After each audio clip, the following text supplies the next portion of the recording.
मेरे प्रिय, क्या तुम सच में मानते हो कि तुम अकेले हो? क्या तुम्हें लगता है कि तुम्हारी चमड़ी, ये चमड़ी जिस पर तुम इतना इतराते हो, यही तुम्हारी सीमा है? तुम गलती पर हो, बहुत बड़ी गलती पर।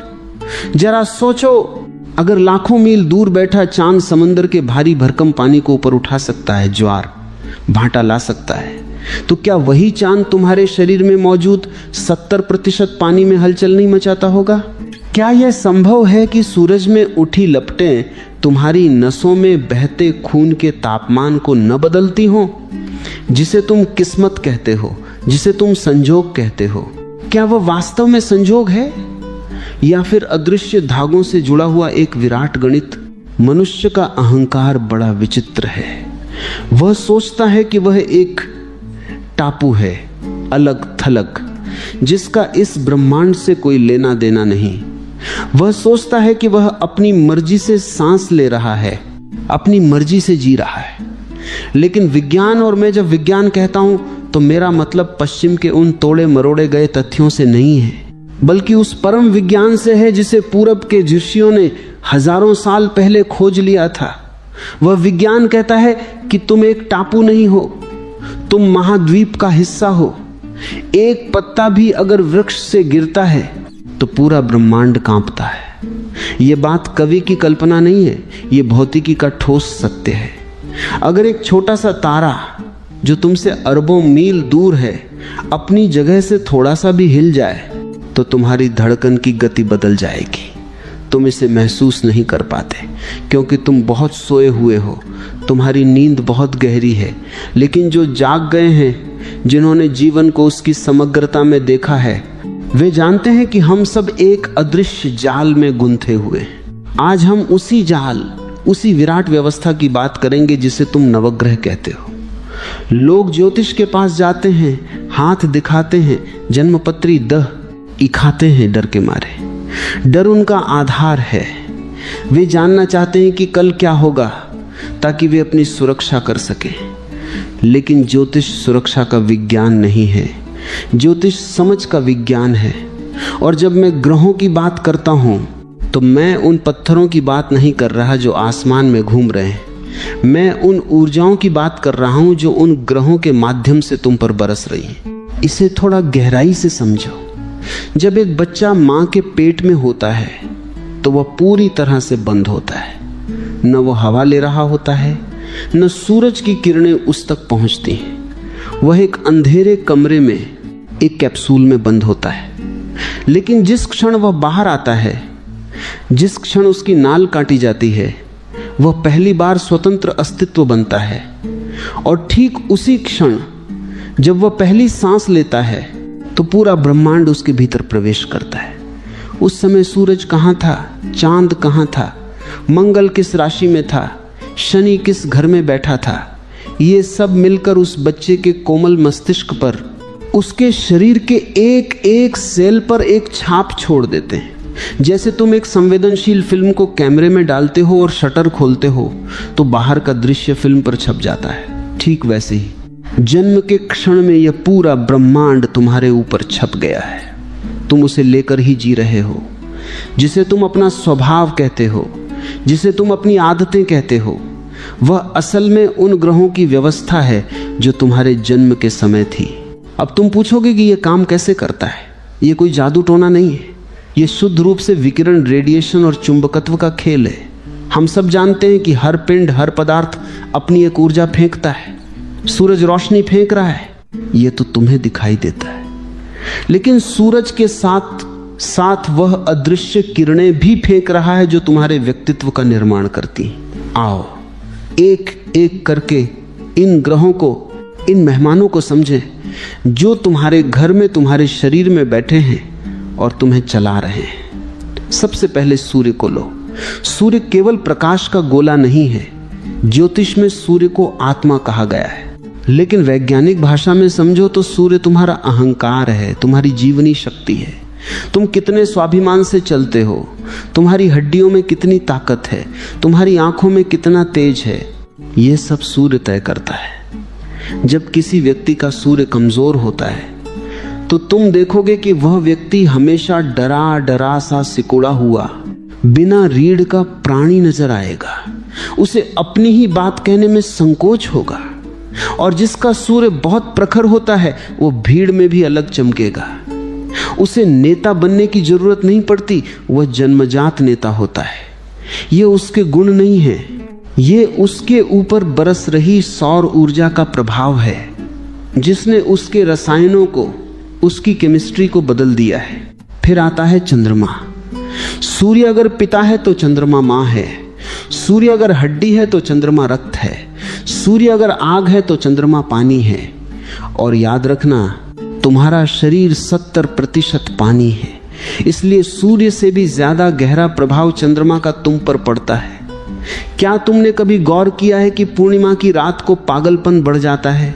पागल खानों में जितने मरीज हैं वे पूर्णिमा के दिन ज्यादा बेचैन हो जाते हैं।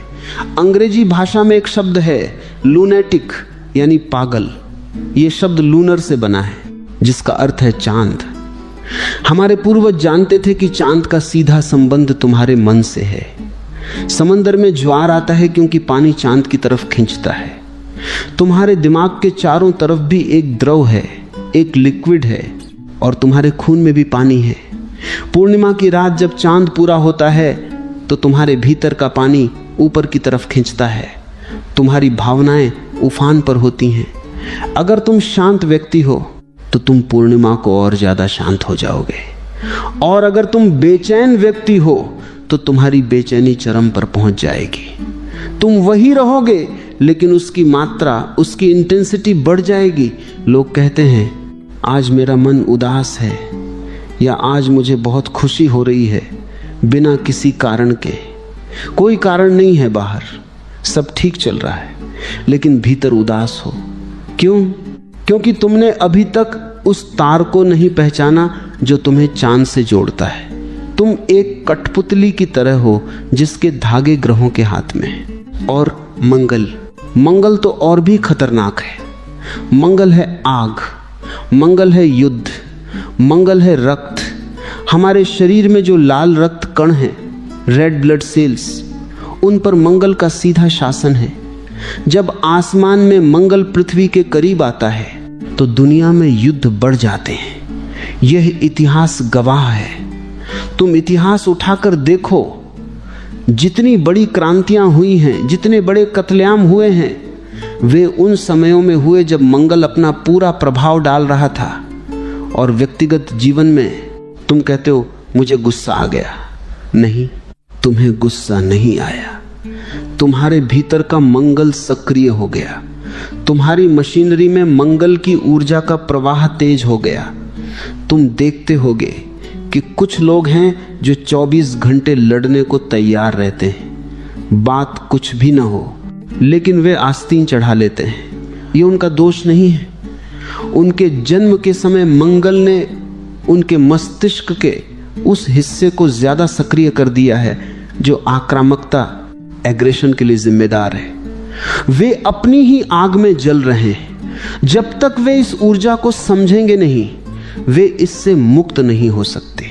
फिर बुद्ध है जो तुम्हारी बुद्धि है, तुम्हारा व्यापार है, तुम्हारी गणितीय क्षमता है।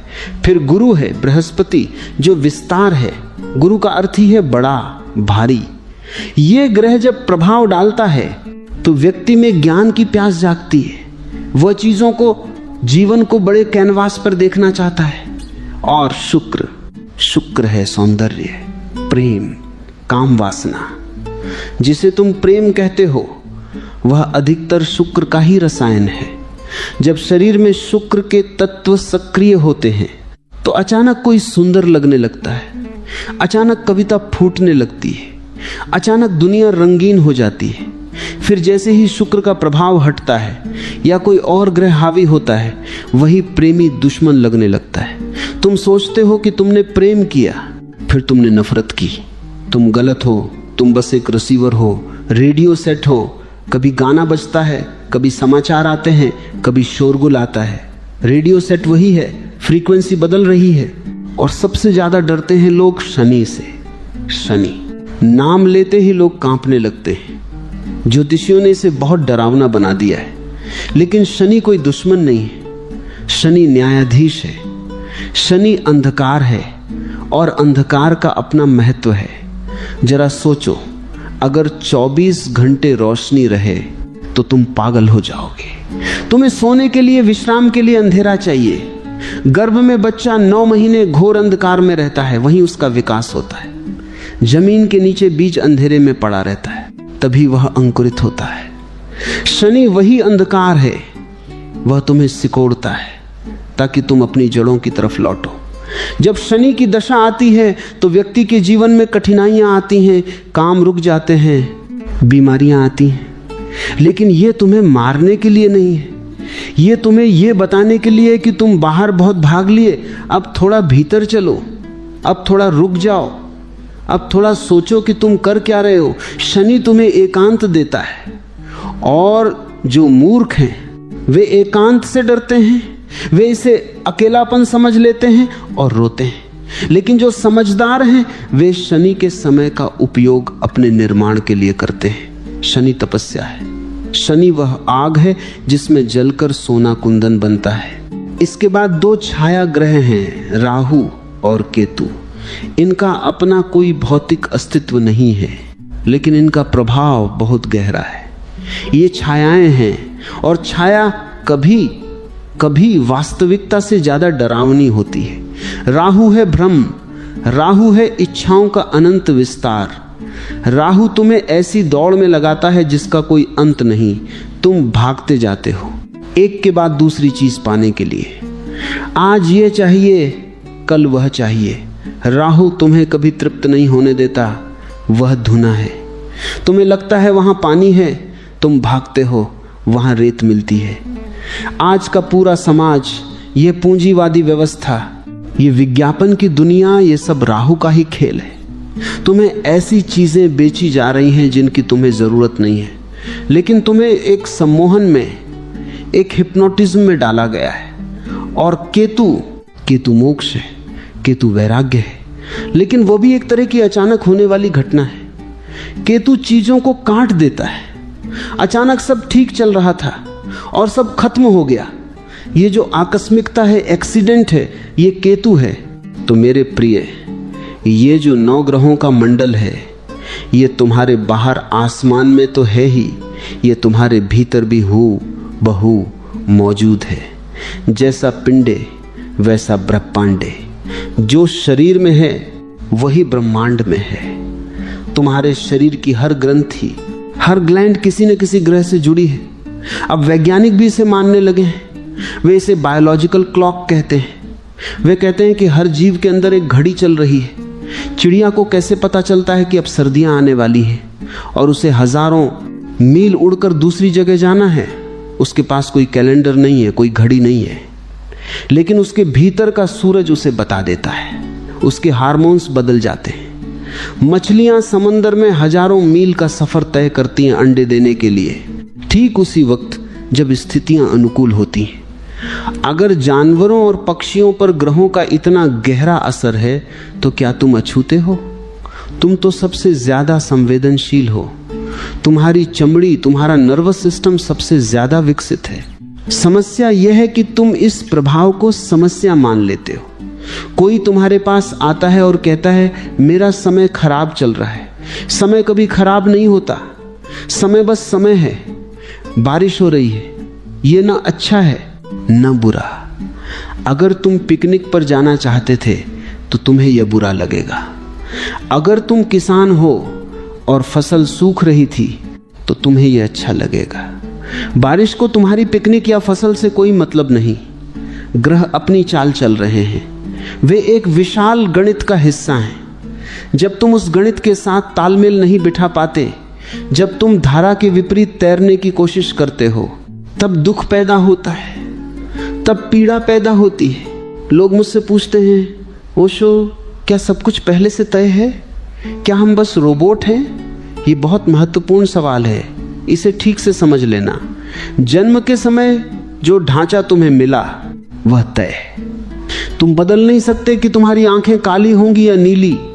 तुम बदल नहीं सकते कि तुम्हारे माता पिता कौन हैं। तुम यह भी नहीं बदल सकते कि तुम किस क्षमता के साथ पैदा हुए हो। यह सब ग्रहों ने तय कर दिया। यह तुम्हारा प्रारब्ध है। लेकिन, और ये एक बहुत बड़ा लेकिन है, तुम इस ढांचे का उपयोग कैसे करते हो ये तय नहीं। एक उदाहरण लो, तुम्हें ताश के पत्ते मिले, कौन से पत्ते तुम्हारे हाथ में आएंगे ये तुम्हारे वश में नहीं था, ये भाग्य है। हो सकता है किसी को बहुत अच्छे पत्ते मिले हों, इक्के और बादशाह मिले हों, और हो सकता है किसी को बहुत कमजोर पत्ते मिले हों।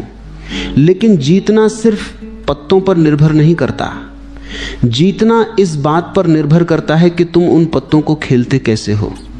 कई बार अच्छे पत्तों वाला खिलाड़ी अपनी मूर्खता से हार जाता है और कमजोर पत्तों वाला खिलाड़ी अपनी होशियारी से, अपनी समझ से बाजी जीत ले जाता है। ज्योतिष तुम्हें बस इतना बता सकता है कि तुम्हारे हाथ में पत्ते कौन से हैं। वो ये बता सकता है कि आज मौसम खराब है, छाता लेकर निकलना। लेकिन निकलना है या नहीं, भीगना है या बचना है, छाता खोलना है या उसे डंडे की तरह इस्तेमाल करना है, ये तुम्हारी स्वतंत्रता है। लेकिन स्वतंत्रता का उपयोग तुम तभी कर सकोगे जब तुम्हें बोध हो, जब तुम्हें ज्ञान हो। एक शराबी को तुम स्वतंत्रता नहीं दे सकते, वह नाली में ही गिरेगा। और मनुष्य एक शराबी की तरह जी रहा है ग्रहों की शराब पीकर। मंगल ने धक्का दिया, तुम लड़ पड़े। शुक्र ने धक्का दिया, तुम किसी के पीछे भाग पड़े। राहु ने लालच दिया, तुम चोरी करने लगे। तुम प्रतिक्रिया कर रहे हो, तुम जी नहीं रहे हो, तुम रिएक्ट कर रहे हो, एक्ट नहीं कर रहे। जो व्यक्ति ज्योतिष को, ग्रहों के इस विज्ञान को गहराई से समझ लेता है, वह प्रतिक्रिया करना बंद कर देता है। जब उसे गुस्सा आता है तो वह ये नहीं कहता कि मैं गुस्सा हूं, वह देखता है, वह साक्षी बनता है। वह कहता है, अरे आज मेरे शरीर में मंगल की ऊर्जा बहुत तेज है, रसायनों में गर्मी है। वह उस गुस्से को दूसरे पर फेंकने की बजाय उस ऊर्जा को किसी सृजनात्मक काम में, किसी क्रिएटिव काम में लगा देता है। वह जाकर लकड़ी काट लेगा, वह जाकर दौड़ लगाएगा, वह जाकर कसरत कर लेगा। उसने ऊर्जा का उपयोग कर लिया, लेकिन वह ऊर्जा का गुलाम नहीं बना। यही फर्क है एक ज्ञानी में और एक अज्ञानी में। अज्ञानी ग्रहों के इशारों पर नाचता है, ज्ञानी ग्रहों की ऊर्जा का उपयोग करके अपना नृत्य रचता है। अधिकतर लोग अपनी समस्याओं का हल बाहर ढूंढते हैं। वे अंगूठियां पहनते हैं, वे ताबीज बांधते हैं। मैं ये नहीं कहता कि इनका असर नहीं होता, होता है। हर पत्थर, हर रत्न की अपनी एक तरंग है, अपनी एक वेवलेंथ है। जब तुम नीलम पहनते हो या मूंगा पहनते हो तो वह एक खास रंग की रोशनी, एक खास फ्रीक्वेंसी तुम्हारे शरीर में सोखता है। यह एक तरह की कलर थेरेपी है, रंग चिकित्सा है। लेकिन यह बहुत सतही उपाय है। यह ऐसा ही है जैसे तुम्हारे घर में आग लगी हो और तुम दीवारों पर नया पेंट कर रहे हो। ऊपर से शायद कुछ बदल जाए, लेकिन भीतर की आग नहीं बुझेगी।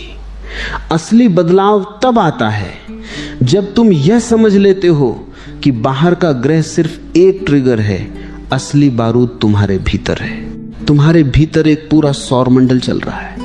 तुम्हारे रीढ़ की हड्डी यह सिर्फ हड्डियों का ढांचा नहीं है, वह ब्रह्मांड की सीढ़ी है। उसमें 7 प्रमुख केंद्र हैं जिन्हें योग चक्र कहता है। और मजे की बात यह है कि ये 7 चक्र इन 7 ग्रहों से सीधे जुड़े हुए हैं। यह संबंध आकस्मिक नहीं है। मूलाधार चक्र से लेकर सहस्रार तक हर चक्र एक ग्रह का रिसेप्शन सेंटर है, एक एंटीना है। जब बाहर शनि भारी होता है तो उसका सीधा असर तुम्हारे मूलाधार चक्र पर पड़ता है। तुम्हारी सुरक्षा की भावना हिल जाती है। जब बाहर बुध खराब होता है तो तुम्हारा विशुद्धि चक्र, तुम्हारे कंठ का केंद्र प्रभावित होता है। तुम्हारी वाणी लड़खड़ाने लगती है। ज्योतिष का असली उपयोग भविष्य बताना नहीं है, बल्कि तुम्हारे भीतर के इन टूटे हुए तारों को जोड़ना है। यह एक डायग्नोसिस है, एक निदान है। डॉक्टर तुम्हारी नब्ज देखता है, ज्योतिषी तुम्हारी कुंडली देखता है। दोनों ही शरीर और मन की स्थिति को पढ़ने की कोशिश कर रहे हैं। लेकिन दुर्भाग्य यह है कि यह महान विज्ञान अब फुटपाथ पर आ गया है। तोते लेकर बैठने वाले या डराने वाले लोगों ने इसे अंधविश्वास बना दिया है। वे कहते हैं शनि नाराज है, तेल चढ़ाओ। अरे शनि कोई व्यक्ति नहीं है जो तुम्हारे तेल से खुश हो जाएगा। शनि एक ऊर्जा है, और ऊर्जा तेल से नहीं, ऊर्जा तालमेल से ठीक होती है, हार्मनी से ठीक होती है। तुम्हें अपने जीवन को संगीतपूर्ण बनाना होगा। जब कोई वाद्य यंत्र, मान लो सितार, बेसुरा हो जाता है तो तुम क्या करते हो? तुम उसे तोड़ते नहीं हो, तुम उसके तारों को कसते हो या ढीला करते हो।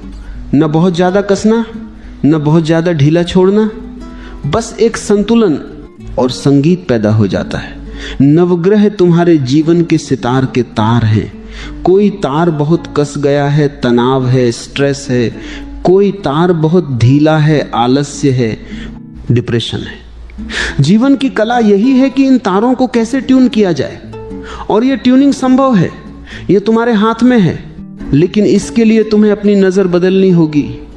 तुम्हें अपनी समस्याओं को दुश्मन की तरह देखना बंद करना होगा। मेरे साथ ही ऐसा क्यों हो रहा है, यह सवाल छोड़ना होगा। तुम्हें पूछना होगा, ये जो हो रहा है ये मुझे क्या सिखाने आया है? कौन सी ऊर्जा असंतुलित हो गई है? जैसे ही तुम इस जिज्ञासा से, इस वैज्ञानिक दृष्टिकोण से खुद को देखोगे, तुम पाओगे कि तुम्हारे और ग्रहों के बीच का संघर्ष खत्म हो गया है।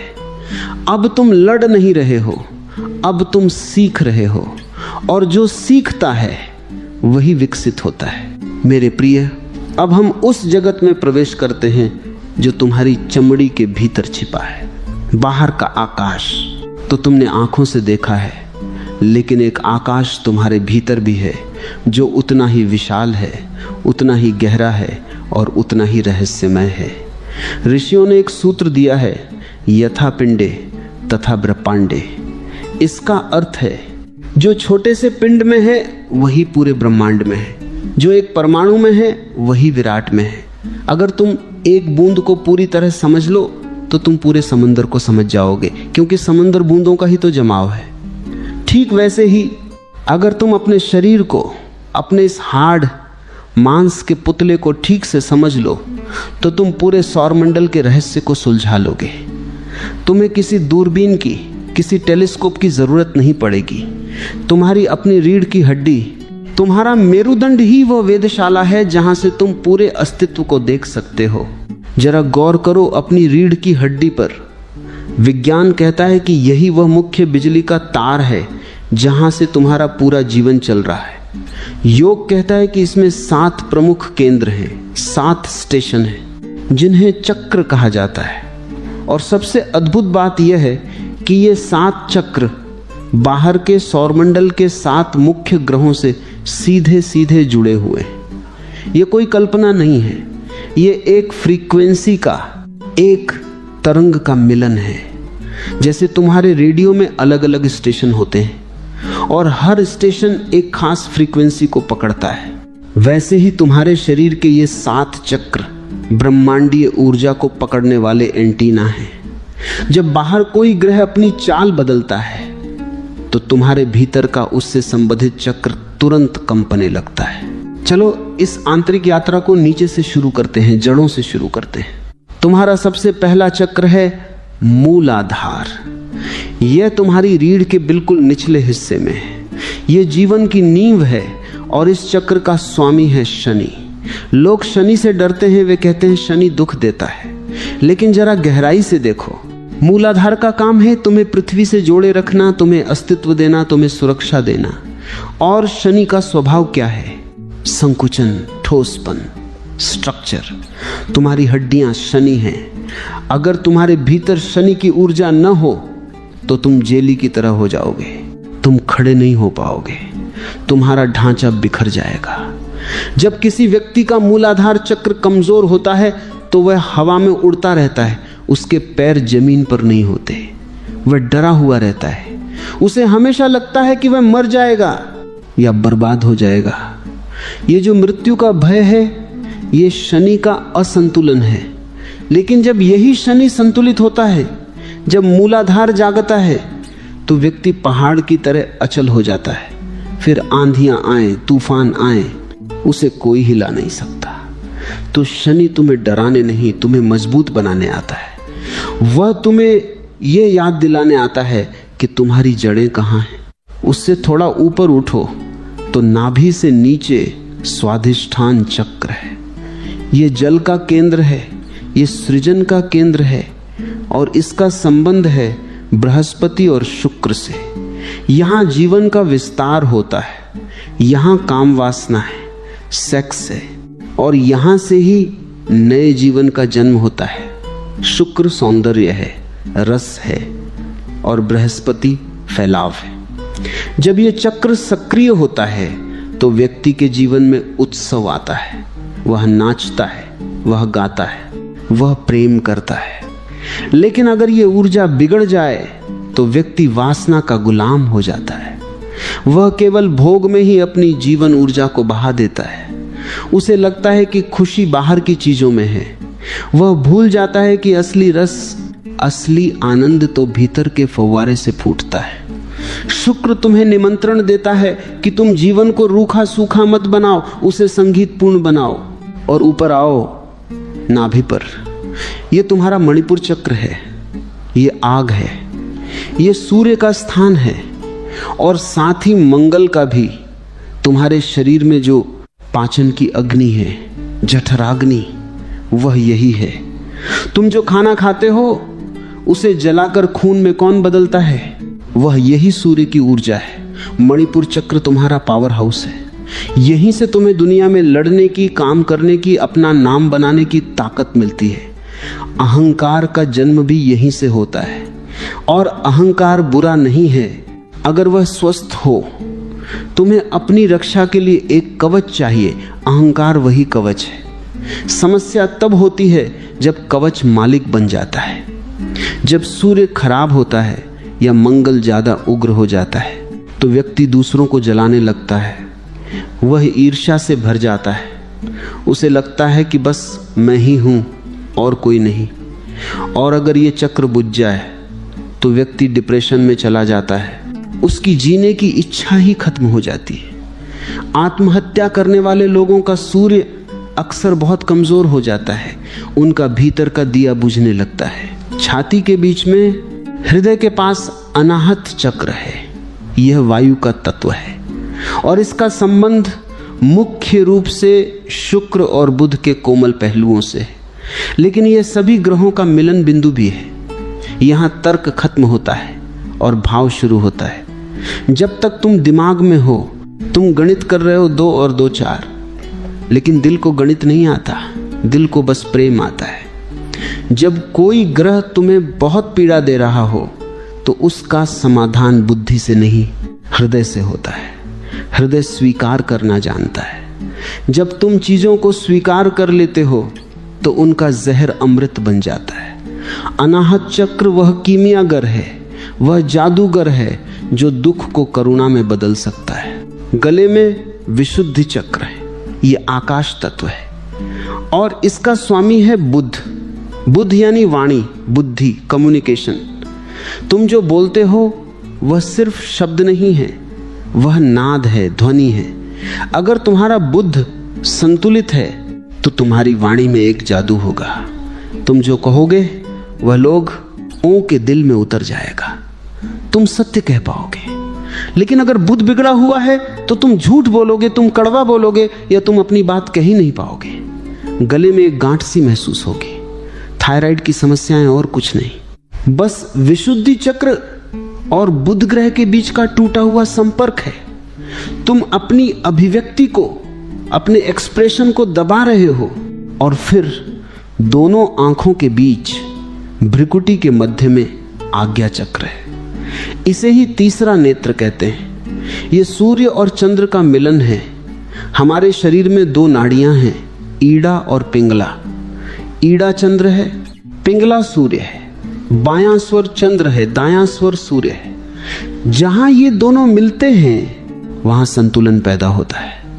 यहां द्वैत समाप्त होता है। यहां दिन और रात मिलते हैं। यहां पुरुष और स्त्री मिलते हैं। जब व्यक्ति आज्ञा चक्र पर पहुंचता है तो वह ग्रहों के प्रभाव से ऊपर उठने लगता है। वह अब ग्रहों का गुलाम नहीं रहता, वह उनका दृष्टा बन जाता है।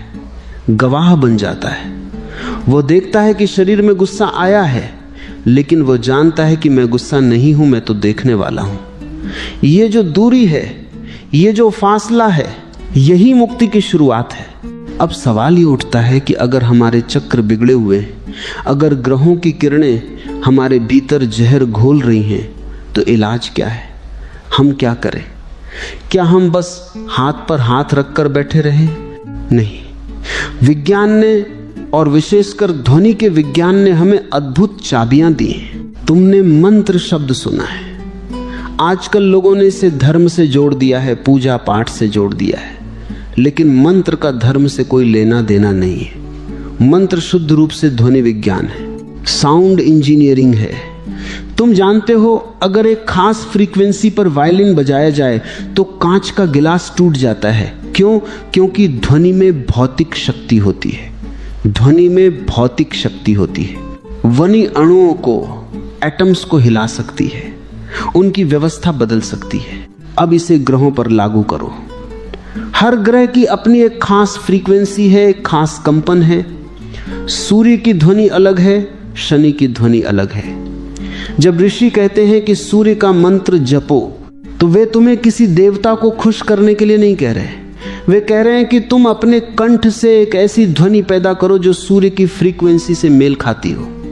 जब तुम वह खास आवाज अपने भीतर गूंजाते हो, तो तुम्हारे शरीर के रसायनों में, तुम्हारे खून में वही कंपन पैदा होता है। अगर तुम्हारा भीतरी सूर्य कमजोर पड़ा है, सोया हुआ है, तो मंत्र की वह चोट उसे जगह देती है।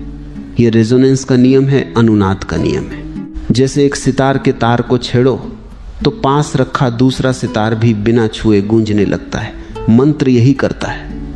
तुम यहां आवाज करते हो और वहां तुम्हारे भीतर का सोए हुआ चक्र गूंजने लगता है। ओम कोई धार्मिक शब्द नहीं है, यह अस्तित्व की मौलिक ध्वनि है। जब तुम गहरे ओम का उच्चारण करते हो, तो तुम्हारी नाभि से लेकर सिर तक एक कंपन दौड़ता है।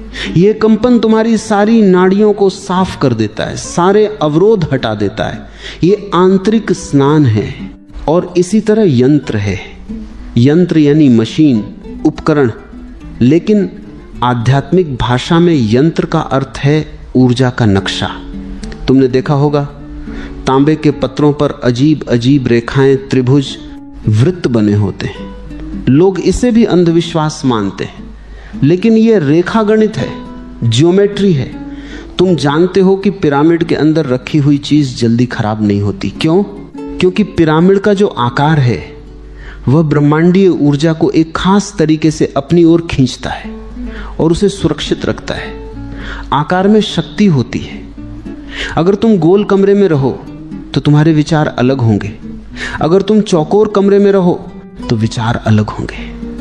तीखे कोने तुम्हें बेचैन करेंगे, गोलाई तुम्हें शांत करेगी। यंत्र एक खास तरह की ज्यामिति है जिसे हजारों साल के प्रयोगों के बाद खोजा गया है। श्री यंत्र को देखो, वह सिर्फ डिजाइन नहीं है, वह ब्रह्मांड की रचना का पूरा नक्शा है। जब तुम किसी यंत्र पर ध्यान टिकाते हो या उसे अपने पास रखते हो, तो तुम्हारी आंखों के माध्यम से वह ज्यामिति तुम्हारे दिमाग में उतरती है। तुम्हारा दिमाग जो हमेशा उलझा रहता है, उस सही ज्यामिति को देखकर खुद को व्यवस्थित करने लगता है। यह अराजकता से व्यवस्था की ओर लौटने का उपाय है। यह केओस से कॉस्मोस की यात्रा है। तो मंत्र ध्वनि का विज्ञान है और यंत्र प्रकाश और आकार का विज्ञान है। ये दोनों मिलकर तुम्हारे भीतर के बिगड़े हुए ग्रहों को ठीक कर सकते हैं। तुम्हें किसी के पास भीख मांगने की जरूरत नहीं है कि मेरी किस्मत बदल दो। चाबी तुम्हारे हाथ में है। तुम्हारी आवाज, तुम्हारी दृष्टि, तुम्हारा शरीर, ये सब उपकरण है। लेकिन सबसे बड़ा उपाय, जो इन सब उपायों का राजा है, वह है जाग जाना। मैं इसे होश कहता हूं, मैं इसे साक्षी भाव कहता हूं। देखो, जब तक तुम सोए हुए हो, बेहोश हो, तब तक ग्रह तुम पर असर डालते रहेंगे। अगर कोई व्यक्ति बेहोश पड़ा है तो तुम उसे उठाकर नदी में फेंक सकते हो, आग में डाल सकते हो, उसे पता भी नहीं चलेगा, वह कोई विरोध नहीं करेगा। लेकिन अगर वह जाग रहा है, तो तुम उसे आसानी से नहीं हिला सकते। ज्योतिष का प्रभाव उन पर सबसे ज्यादा होता है जो मशीनी जिंदगी जी रहे हैं। सुबह उठे, चाय पी, दफ्तर गए, लड़े, प्रेम किया, सो गए, सब कुछ एक आदत की तरह हो रहा है, ऑटोमेटिक। ऐसे लोगों को ज्योतिषी ठीक ठीक बता देते हैं कि कल क्या होगा, क्योंकि वे मशीन हैं और मशीनों की भविष्यवाणी की जा सकती है। हम बता सकते हैं कि यह पंखा 1 घंटे में कितनी बार घूमेगा, क्योंकि पंखे की अपनी कोई मर्जी नहीं है। लेकिन जिस दिन तुम जाग जाते हो, जिस दिन तुम अपनी आदतों को तोड़ देते हो, उस दिन तुम भविष्यवाणी से बाहर हो जाते हो। उस दिन तुम ज्योतिषी के पास जाओगे तो वह हैरान हो जाएगा।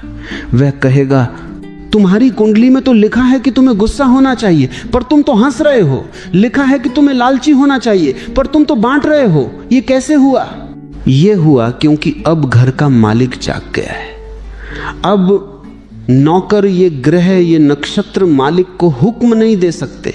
कल्पना करो कि तुम एक नाव चला रहे हो, हवा बहुत तेज है। अगर तुम अनाड़ी हो तो हवा तुम्हारी नाव को पलट देगी। तुम चिल्लाओगे, हवा मेरी दुश्मन है। लेकिन अगर तुम कुशल नाविक हो, होशियार हो, तो तुम हवा से लड़ोगे नहीं। तुम अपनी पाल, अपना सेलिंग क्लॉथ इस तरह खोलोगे कि वही विरोधी हवा तुम्हारी नाव को और तेजी से मंजिल की तरफ ले जाएगी। हवा वही है, नाव वही है, बस नाविक की समझ बदल गई है। जीवन भी ऐसा ही है। शनि की 7:30 आ रही है, आने दो, ये तेज हवा है, डरो मत। अपनी पाल का रुख मोड़ लो। इस समय का उपयोग बाहर भागने की बजाय भीतर जाने में करो। मेहनत करो, तप करो। वही शनि जो तुम्हें बर्बाद कर सकता था, तुम्हें आबाद कर देगा, तुम्हें ऊंचाई पर पहुंचा देगा। मंगल का समय है, ऊर्जा उबल रही है, लड़ो मत। उस ऊर्जा को सृजन में लगाओ, कुछ बनाओ, कुछ निर्माण करो, पहाड़ तोड़ डालो और रास्ता बना लो। समस्या ग्रहों में नहीं है, समस्या तुम्हारे उपयोग में है। बिजली से तुम घर भी रोशन कर सकते हो और बिजली से तुम खुद को झटका भी मार सकते हो। बिजली का कोई कसूर नहीं है, कसूर तुम्हारी उंगली का है जो गलत जगह पड़ी है। ज्योतिष तुम्हें यही बताता है कि नंगी तारों को कहां नहीं छूना है। ये एक रोड मैप है। जब तुम अंधेरी सड़क पर गाड़ी चलाते हो तो हेडलाइट तुम्हें रास्ता दिखाती है। हेडलाइट गड्ढ ढों को भरती नहीं है, गड्ढे तो वहीं रहते हैं। लेकिन हेडलाइट तुम्हें बता देती है कि देखो वहां गड्ढा है, गाड़ी मोड़ लो। बस ज्योतिष का, ग्रहों के ज्ञान का इतना ही उपयोग है। ये तुम्हें गड्ढों से, खड्डों से बचाकर निकाल ले जाता है। और जो समझदार है वह इस रोशनी का फायदा उठाता है। जो मूर्ख है वह कहता है मैं तो आंख बंद करके ही चलाऊंगा, मेरी किस्मत में होगा तो बच जाऊंगा। वह व्यक्ति दुर्घटनाग्रस्त होगा ही। जीवन एक विराट संभावना है। तुम यहां केवल एक पुतला बनकर नहीं आए हो, तुम यहां विधाता बनकर आए हो।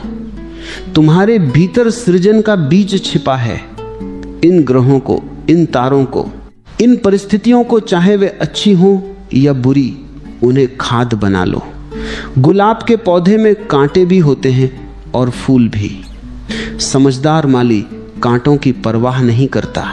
वह जानता है कि इन्हीं कांटों के बीच से फूल खिलेंगे, बल्कि कांटे फूल की रक्षा करते हैं। तुम्हारे जीवन के दुख, संघर्ष, परेशानियां, ये सब कांटे हैं। ये शनि, राहु, केतु, ये सब बाढ़ हैं जो तुम्हारी रक्षा करते हैं, ताकि तुम जल्दी से पक सको, ताकि तुम्हारी चेतना का फूल खिल सके। जिस दिन तुम इस दृष्टि को पालोगे, उस दिन तुम ग्रहों की पूजा करना छोड़ दोगे। तुम ग्रहों का धन्यवाद करना शुरू कर दोगे। तुम कहोगे, धन्यवाद शनि, तुमने मुझे दुख दिया, क्योंकि उस दुख ने मुझे जगा दिया। अगर सब कुछ सुखद होता तो मैं सोता ही रहता। तुम कहोगे, धन्यवाद राहु, तुमने मुझे भटकाया, क्योंकि भटक कर ही मुझे सीधे रास्ते की कीमत पता चली। इस अस्तित्व में कुछ भी व्यर्थ नहीं है। हर ग्रह, हर तारा, हर कण तुम्हारे विकास में सहयोग देने के लिए खड़ा है। पूरा ब्रह्मांड षड्यंत्र रच रहा है तुम्हें जगाने का षड्यंत्र, लेकिन तुम हो कि लोरी सुनकर सोना चाहते हो। जागो, अपनी आंखों से नींद की, अज्ञान की यह परत हटाओ। देखो कि तुम कितने विराट हो। सूरज तुम्हारे इशारे पर चल सकता है। अगर तुम अपने भीतर के सूरज को पहचान लो, तुम्हारी किस्मत तुम्हारे माथे की लकीरों में नहीं, तुम्हारे हाथों के कर्म में और तुम्हारे हृदय